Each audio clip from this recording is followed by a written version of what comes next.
सबसे पहले तो अमित शाह साहब का इस्तीफा होना चाहिए, मुकदमा चलना चाहिए मोदी जी के ऊपर। जो जो कार्य मोदी जी के टाइम पे हुए हैं, ये जो प्लेन एक्सीडेंट हुआ है उसके जिम्मेदार मोदी जी हैं, पहलगाम में जो हुआ है उसके जिम्मेदार मोदी जी हैं। दोस्तों नमस्कार, मेरा नाम अरुण और आप देख रहे हैं टाइम्स एक्सप्रेस। फिलहाल मेरे साथ जो है महमूद प्राचा जी है, सुप्रीम कोर्ट के वरिष्ठ वकील हैं। इनसे बातचीत करेंगे जिस तरीके का एक बड़ा प्लेन हादसा देखने को मिला अहमदाबाद से जो लंदन के लिए जो फ्लाइट जा रही थी, जिसमें 242 लोग थे, जिसमें से 241 लोगों की डेथ हो गई, सिर्फ एक इंसान की जो है जान बच पाई है। तो पूरे मुद्दे को लेकर बातचीत करते हैं महमूद प्राचा जी से। सर, किस तरह से देखते हैं? और आपको बता दें कि 241 लोग जो फ्लाइट में थे उनकी डेथ हुई है, साथ ही साथ जो लोग ग्राउंड पे थे, जहां पे फ्लाइट के गिरने से जिन लोगों की ग्राउंड पे डेथ हुई है, 28 लोगों की डेथ वो हुई है।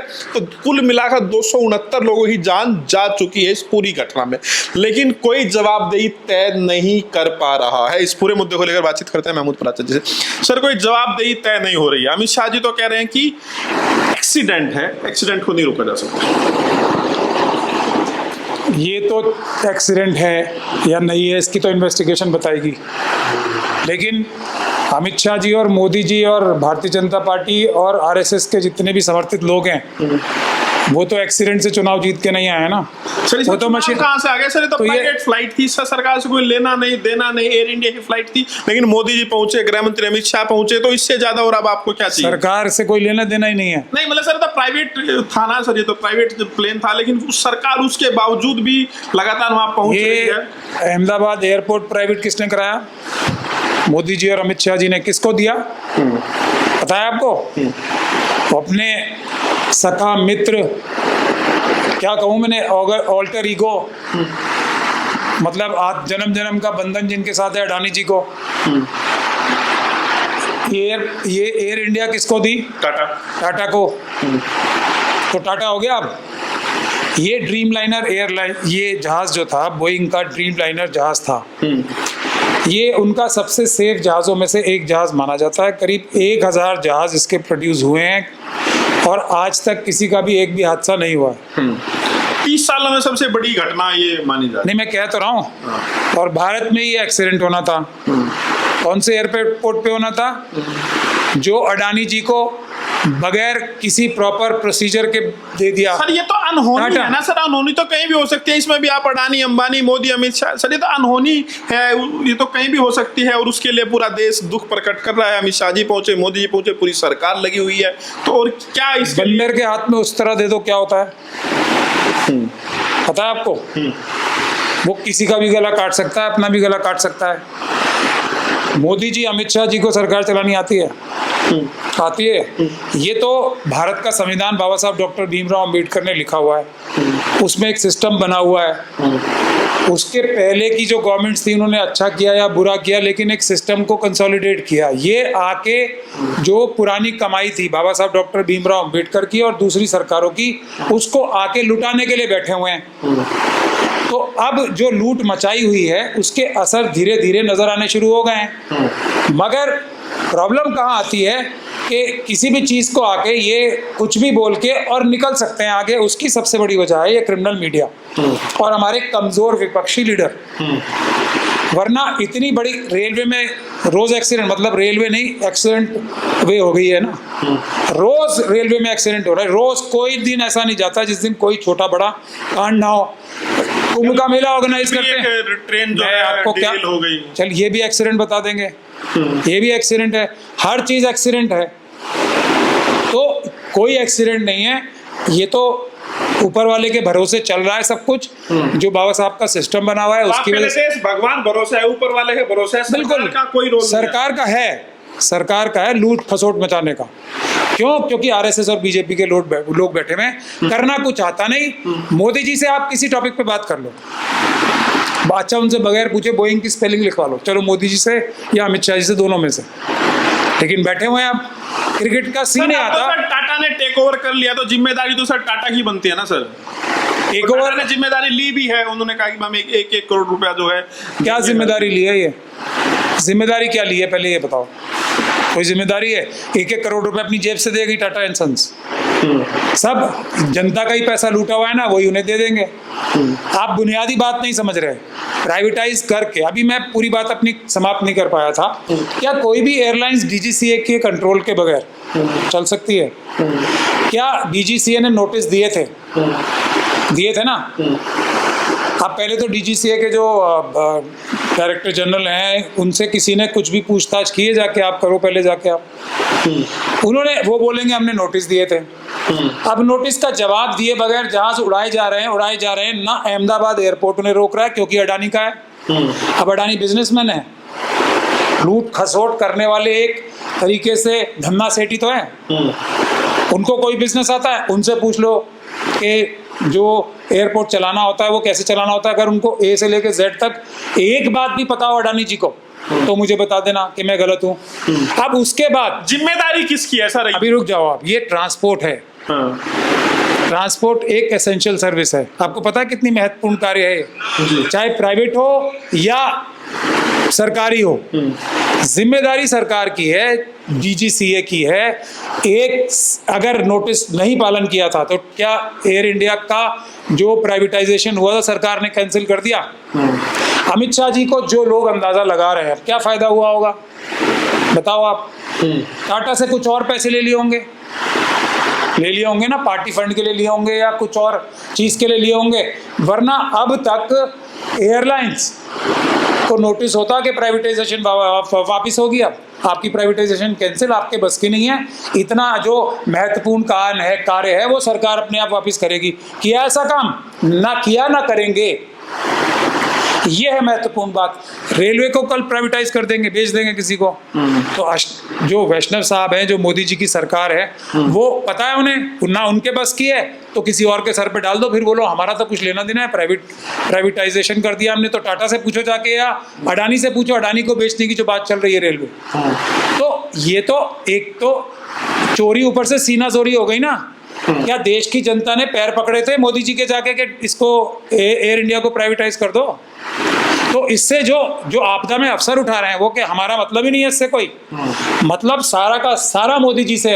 इस चीज के जिम्मेदार, सारे रेलवे एक्सीडेंट्स के जिम्मेदार मोदी जी हैं। ये जो प्लेन एक्सीडेंट हुआ है उसके जिम्मेदार मोदी जी हैं। पहलगाम में जो हुआ है उसके जिम्मेदार मोदी जी हैं, क्योंकि उनके यहाँ जितने मंत्री हैं सबको खुला है छूट, खूब लूटो।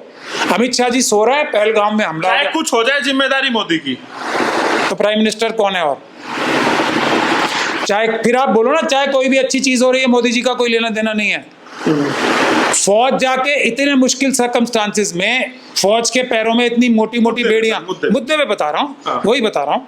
तो अगर फौज जाके पाकिस्तान और चाइना को हरा ले तो मोदी जी नकली ड्रेस पहन के आ जाएंगे फौज की। तो जो अच्छा हुआ वो मोदी जी का, बुरा हुआ किसी और का। तो क्या करना चाहिए मोदी जी को? मोदी जी को कुछ करने लायक हैं वो? कुछ नहीं करना है उन्हें, और ना वो कुछ करेंगे। करना तो ऑपोजिशन की पार्टीज को है। क्या सलाह देंगे प्रधानमंत्री को? प्रधानमंत्री जी को अगर बात समझ में आ जाए, एविएशन की स्पेलिंग लिख के जिस दिन वो बता देंगे बिना टेलीप्रॉम्प्टर पे देखे। ये नहीं, ये गलत बात। यही गलत बात थी, यही सही बात है। अब एक आदमी को नहीं आता तो अच्छा आदमी वो होता है, मुझे नहीं आता जी। अरुण जी को आता है, जर्नलिज्म अरुण जी को आता है, मैं अरुण जी के कहने से चलूंगा। लेकिन मोदी जी को ये भी तो बताना होता है। सबसे बड़ी प्रॉब्लम ये नहीं है कि मोदी जी को कुछ नहीं आता, सबसे बड़ी प्रॉब्लम ये है कि मोदी जी को पहली तो कुछ चीज में, किसी विषय मैं वही बता रहा हूँ, किसी चीज के किसी विषय के बारे में कुछ नहीं पता। ये उनका मेंटल लेवल है, उनका इंटेलेक्चुअल लेवल है। लेकिन उन्हें दिखाना यह है कि मुझे हर सब्जेक्ट के बारे में सब कुछ आता है। जो अरुण जी जर्नलिज्म के बारे में बताएंगे उसको कहेंगे ऐसे नहीं, तुम माइक ऐसे मत पकड़ो, ऐसे पकड़ोगे या यहाँ से लाके पकड़ोगे तो ऐसे होता है ठीक। कैमरामैन को बताएंगे ऐसे नहीं, ऐसे करो। ये जो बेवकूफ़ी की आखिरी लिमिट क्रॉस करना है ना, ये मोदी जी की गलती है। अब पायलट को कोई बताता है, एक बात बता दो मुझे कि बादलों के पीछे से जाना मतलब किस आदमी की, शरीफ आदमी की? सुब्रमण्यम स्वामी कह रहे हैं कि इस्तीफा दे देना चाहिए। कम कह रहे हैं ना, इस्तीफे से कुछ नहीं होगा। मोदी जी के ऊपर मुकदमा चलना चाहिए, जैसे हम जजेस के लिए बोलते हैं ना कि इस्तीफा दे दो, ये इम्पीच कर दो, उससे कुछ नहीं होगा। मुकदमा चलना चाहिए मोदी जी के ऊपर। जो जो कार्य मोदी जी के टाइम पे हुए हैं उसके लिए प्रॉपर इन्वेस्टिगेशन होके मुकदमा चलना चाहिए। उससे कम में कुछ अच्छा नहीं होगा। अगला प्रधानमंत्री जो आएगा वो भी यही करेगा, क्योंकि मोदी जी ने एक ऐसी मिसाल तय कर दी है कि कुछ भी कर लो, सिर्फ मीडिया मैनेजमेंट और अपनी जो महिमा मंडल है ना उस पे लाखों करोड़ रुपए देश के खर्च कर दो, काम कुछ मत करो, काम उल्टे ही करो सारे। तो आप लोग कार्रवाई करेंगे? नहीं, ये एक बड़ी कार्रवाई है। अगर कोई भी ऑपोजिशन पॉलिटिकल पार्टी रीढ़ की हड्डी दिखाएगी इसमें तो जरूर कानूनी कार्रवाई तो होनी चाहिए ना।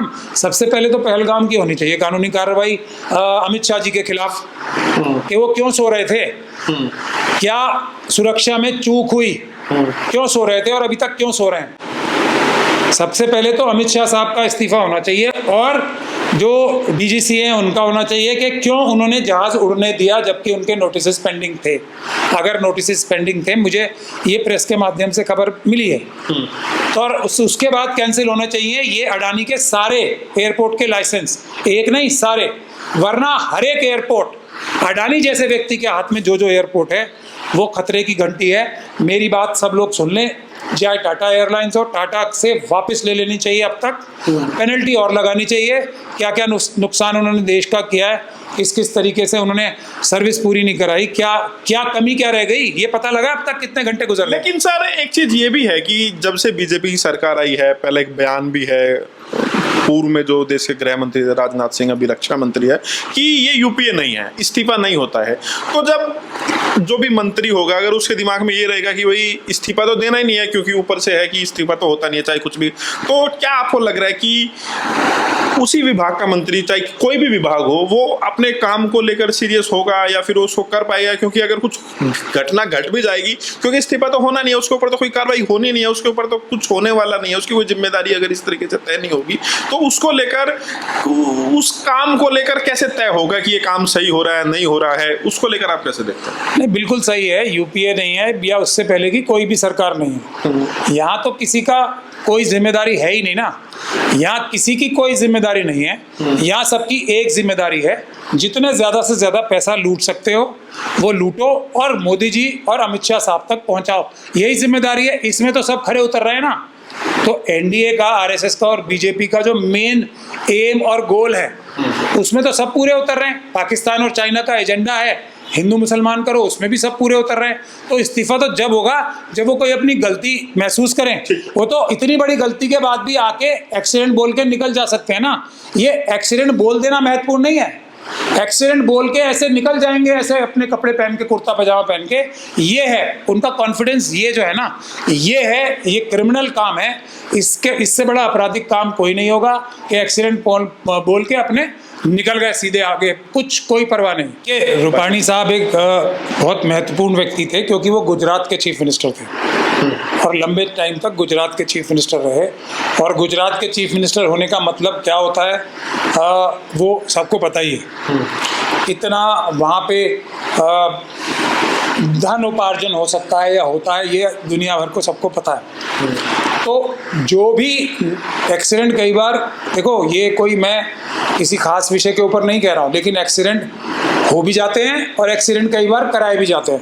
एनकाउंटर कई बार, मतलब आप मुझे एक बात बताओ, एनकाउंटर होते हैं या एनकाउंटर कराए भी जाते हैं? एक उत्तर प्रदेश की सरकार है, वो ये बोलती है हम एनकाउंटर करते हैं। अब एनकाउंटर तो एक तरीके से एक्सीडेंट ही होता है ना। तो आप क्या कह रहे हैं? मैं तो साजिश भी हो सकती है, किसी भी चीज को रूल आउट नहीं करना चाहिए। तो आप कह रहे हैं जांच होनी चाहिए, जांच निष्पक्ष होनी चाहिए, जांच की वीडियोग्राफी होनी चाहिए सारी, कि जांच की सारी वीडियोग्राफी होके पब्लिक डोमेन में आनी चाहिए। वीडियोग्राफी के बगैर आज सवाल ये उठा रहे हैं कि जब तक जो विभाग के मंत्री है, जो अगर उनका इस्तीफा नहीं होगा, अगर अमित शाह जी का इस्तीफा नहीं होगा, कई लोग इस्तीफा मांग रहे हैं, मोदी जी का भी मांग रहे हैं, तो जो जांच है वो निष्पक्ष नहीं हो पाएगी। इसको लेकर आप क्या कह रहे हैं? बिल्कुल नहीं हो पाएगी ना। कैसे होगी जांच निष्पक्ष? जांच कराने वाले बॉस हैं और अगर बॉस की गलती है तो उनके नीचे बनाई हुई जो कमेटी है वो उनके खिलाफ कैसे करेगी? निष्पक्ष कैसे होगी? तो इस्तीफा सबसे पहले होना चाहिए। एक तो अमित शाह जी का होना चाहिए और उससे भी पहले जांच, जब भी कोई कामयाब जांच होगी कि जब एयरपोर्ट का मैनेजमेंट अडानी जी से ले लिया जाए और जो एयर इंडिया है वो वापस प्राइवेटाइजेशन से उसको वापस कर लिया जाए, सरकार अपने कब्जे में ले ले। क्योंकि मेरे ख्याल से अगर इसका कॉन्ट्रैक्ट पड़ा जाएगा तो अगर आप ठीक से काम नहीं करोगे तो सरकार वापस भी ले सकती है, ये भी एक हिस्सा होता है। तो ना अडानी जी ने किसी एयरपोर्ट पे ठीक से काम किया है, आप किसी एयरपोर्ट पे जाके देख लो, और ना एयर इंडिया ने किसी भी वक्त ठीक काम किया है टाटा के पास जाके। तो ये दोनों के जो कॉन्ट्रैक्ट्स या जो एग्रीमेंट्स हुए थे वो कैंसिल करने का काम होना चाहिए पहले, जब उसके बाद निष्पक्ष जांच होगी। अमित शाह साहब का इस्तीफा होना चाहिए, तब निष्पक्ष जांच होगी। और जो एविएशन मिनिस्टर है उनका इस्तीफा होना चाहिए, जो डीजीसी है उनका इस्तीफा होना चाहिए तब, क्योंकि इन्हीं की वॉच में, इन्हीं की निगरानी में ये घटना, दुर्घटना या जो भी हुई है, साजिश जो भी है, ये उन्हीं के टाइम पे हुई है। और उसके लिए निष्पक्ष जांच होनी चाहिए और वो जनता के सामने होनी चाहिए, जनता को नज़र आनी चाहिए जांच में, और उसमें एक एक एंगल जांच में कंसिडर किया जाना चाहिए। आज के समय में कुछ भी नामुमकिन नहीं है। पाकिस्तान का भी एंगल हो सकता है, क्या क्या एंगल नहीं हो सकता, चाइना का भी एंगल हो सकता है। अभी तो युद्ध समाप्त नहीं हुआ है ना, ऑपरेशन सिंदूर खत्म तो हुआ नहीं है, तो दुश्मन भी कुछ कर सकता है। इसीलिए मैं ये बोल रहा हूँ, रूपानी जी भी थे अंदर, उनका भी एंगल हो सकता है। भाई चीफ मिनिस्टर थे, मोदी जी से खुश थे, नाराज थे, मोदी जी के विरुद्ध तो नहीं हो गए थे। हाँ, पूर्व मुख्यमंत्री, मोदी जी के विरुद्ध तो नहीं हो गए थे, अमित शाह जी के विरुद्ध तो नहीं हो गए थे। कुछ हर एंगल को किसी भी इन्वेस्टिगेशन में ठीक से जांच होके तभी उसका निष्पक्ष जांच होनी चाहिए, निष्पक्ष और जनता के सामने उसके सारे सबूत रखे जाने चाहिए। शुक्रिया।